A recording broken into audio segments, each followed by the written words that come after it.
Planes को during flight turbulence feel करना होता है। हमने जिन्होंने प्लेन्स में ट्रैवल किया है आपको पता भी होगा टर्बुलेंस क्या होता है। अब जो एविएशन इंडस्ट्री है उनको भी टर्बुलेंस ऑन द ग्राउंड और मार्केट दोनों जगह फेस करना पड़ रहा है। डीजीसीए की गाइडलाइंस चेंज हुई हैं, उससे उन्हें नुकसान हुआ है। पेट्रोल के और एविएशन फ्यूल के जो प्राइसेस हैं वो बहुत ज्यादा बढ़ गए हैं, उससे भी उन्हें नुकसान हुआ है। और इसी के चलते अब उन्होंने डिसाइड किया है कि थोड़ा टिकट्स में भी और प्राइसिंग में भी इंक्रीज लाना पड़ेगा। और डीजीसीए ने उन्हें ऐसा करने की परमिशन भी दी है क्योंकि एक्सपेंसेस अब बढ़ गए हैं, क्योंकि पेट्रोल और एविएशन फ्यूल सब महंगा हो गया है। तो इसी के चलते पहले बता देता हूं डीजीसीए ने क्या कहा। डीजीसीए ने दो सबसे इफेक्टिव चीजें जो हमारे फेवर में थी वो करी। पहला उन्होंने कहा कि जब हम पहले टिकट्स बुक करते थे तो हमें टिकट्स के लिए या अपनी फ्लाइट बुक करने के लिए एक टिकट चार्ज देना पड़ता था, और उसके बाद फ्लाइट से एक दिन पहले जब आप अपनी सीट चूज करने के लिए जाते थे तो आपको सीट चूज करने के लिए अलग से पैसे पे करने पड़ते थे।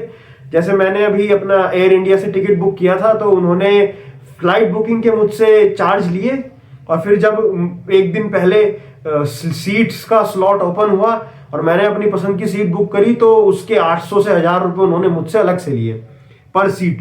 तो अब डीजीसीए ने क्या कहा है कि जो आप ये ओवर द काउंटर पैसा उनसे उतारते हैं कस्टमर से अपने, उसमें आपको कमी लानी पड़ेगी और 60% जो सीट्स हैं वो बिना किसी चार्ज के आपको कस्टमर्स को देनी पड़ेंगी। और दूसरा एक और उन्होंने कहा कि जिन भी पैसेंजर्स का पीएनआर सेम है, सेम सीक्वेंस में है, उन दोनों पैसेंजर्स को आप कोशिश करें जब भी पॉसिबल हो उन सबको साथ में बिठाएं, अलग अलग सीट्स पर प्लेन में ना बिठाएं। ये तो हमारे फेवर की बात रही। अब एक चीज जो डीजीसीए ने करी थी, लास्ट ईयर इंडिगो का जो स्कैंडल हुआ था, जो क्राइसिस आया था, उन लोगों ने इतनी फ्लाइटें उनकी बैकलॉग में चली गई थी, बहुत लोगों को परेशानी उठानी पड़ी थी। उसमें भी उसके बाद सभी जो बाकी प्रोवाइडर्स हैं उन लोगों ने अपने जो टिकट्स के प्राइसेस है डोमेस्टिक टिकट्स के वो एकदम से हाइक कर दिए थे क्योंकि डिमांड बढ़ गई थी। तब सरकार ने एक डोमेस्टिक टिकट्स की प्राइसिंग पर कैप लगाई थी कि आप इससे ज्यादा नहीं ले सकते, ज्यादा पैसा आप लोगों से उनकी मजबूरी का फायदा उठाकर नहीं निकाल सकते। अब सरकार ने वो कैप हटा दी है क्योंकि एक्सपेंसेस जो है वो बहुत ज्यादा बढ़ गए हैं। अब फ्यूल्स जो आते हैं, अगर प्रोपेलर बेस्ड इंजन है, पिस्टन बेस्ड, तो उसमें एविएशन पेट्रोल लगता है, गैसोलीन जिसको बोलते हैं, और अगर जेट टरबाइन इंजन है तो डीजल, एविएशन डीजल लगता है। ये दोनों ही क्रूड ऑयल से बनते हैं और क्रूड ऑयल आपको भी पता है कि अब आसमान छू रहा है, 107-108 डॉलर पर बैरल चल रहा है। अब इसी के चलते इन्होंने भी, गवर्नमेंट ने कह दिया है, फ्लाइट्स कंपनीज को अलाउ कर दिया है कि आप लोग अपने जो डोमेस्टिक टिकट्स हैं उनकी प्राइसिंग बढ़ा सकते हैं। अब उन लोगों ने भी एकदम तैयार थे, वो लोग जैसे ही सरकार ने कंप्लायंस के लिए उनको कहा कि आप लोग बढ़ा सकते हैं, वो एकदम कंप्लाई करने के लिए रेडी। उन लोगों ने अपने प्राइसेस जो अनाउंस भी कर दिए। इंडिगो ने तो 2 दिन पहले ही कर दिए थे कि 450 से स्टार्ट होगा और डिस्टेंस से बढ़ते बढ़ते वो 2500, 2300 तक चला जाएगा। आकाशा और एयर इंडिया ने भी कुछ ऐसी सिमिलर किया है, 200-250 से उनका भी स्टार्टिंग है और 1300-1400 तक उनकी भी चली गई है।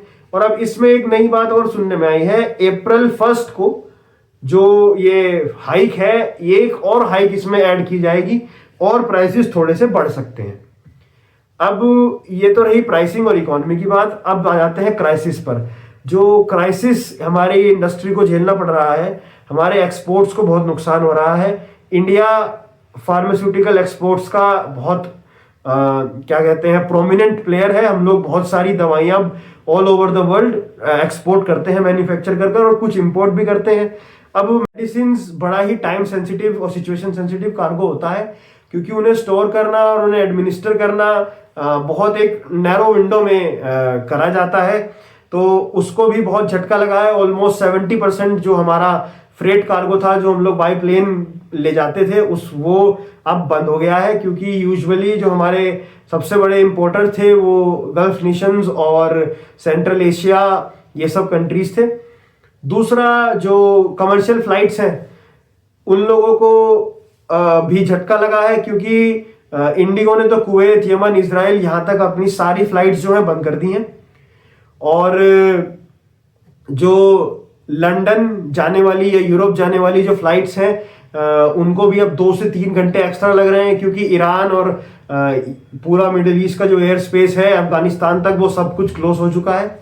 न्यूयॉर्क जाने वाली या यूएस जाने वाली जो फ्लाइट्स हैं वो भी अब नीचे से घूमकर जा रही हैं, तो उन्हें भी इसका नुकसान उठाना पड़ रहा है। उन्हें भी 2-3 घंटे 4 घंटे तक एक्स्ट्रा लग रहे हैं, और पैसा तो अब लगेगा ही लगेगा। और अगर एक्सपर्ट्स की माने ये सिचुएशन अभी ठीक होने नहीं वाली है। लगभग 17 से 18 हजार करोड़ का इस साल में एविएशन इंडस्ट्री को नुकसान होगा। फ्लाइट्स फिर भी फुल पैक चल रही हैं, लोग ऑलमोस्ट सारी टिकट खरीद ले रहे हैं, बट प्राइसिंग जो है वो आगे चलने वाले टाइम में बढ़ती नजर आ रही है, क्योंकि जो इंश्योरेंस प्रोवाइडर्स हैं जो हर फ्लाइट का प्रीमियम इंश्योरेंस कंपनीज को प्रोवाइड करते हैं कि उनको कोई भी नुकसान होगा तो वो लोग इनको इंश्योर करके पैसा देंगे, उन्होंने भी जो अपना प्रीमियम है वो बढ़ा दिया है। मिडिल ईस्ट में जो जाने वाली फ्लाइट्स हैं, कुछ इंडिगो की फ्लाइट्स हैं, दुबई वगैरह एयर इंडिया की फ्लाइट्स वहां ऑपरेट कर रही हैं, तो उसको रीजन को तो कंप्लीटली प्रीमियम कंपनीज ने, प्रीमियम इंश्योरेंस कंपनीज ने जो है ब्लैकलिस्ट कर दिया है कि वहां जाने वाली किसी भी फ्लाइट को इंश्योर नहीं करेंगे वो लोग। तो आप अपनी रिस्क पर ले जाना चाहें तो ले जा सकते हैं। और जो बाकी रीजन्स हैं वहां पर वॉर टैक्स करके अब प्रीमियम्स पर लगने लगा है। जो प्रीमियम पहले 1 रुपए का, मैं एग्जांपल से बता रहा हूं, 1 रुपए का पड़ता था वो अब 500 रुपए का पड़ेगा, तो 500% की बढ़त आ गई है। तो अब देखते हैं क्या होता है। हमारी मिनिस्ट्री जो है, डीजीसीए जो है अथॉरिटी, वो इस सिचुएशन को कैसे टैकल करती है, कितना और प्राइस में फ्लक्चुएशन आता है, फ्लाइट्स कितनी डिले होती हैं, और हमारी जो कॉमन पॉपुलेशन है, जो वर्किंग पॉपुलेशन है, जिन्हें फ्रीक्वेंटली ट्रैवल करना होता है, उन पर क्या असर पड़ता है।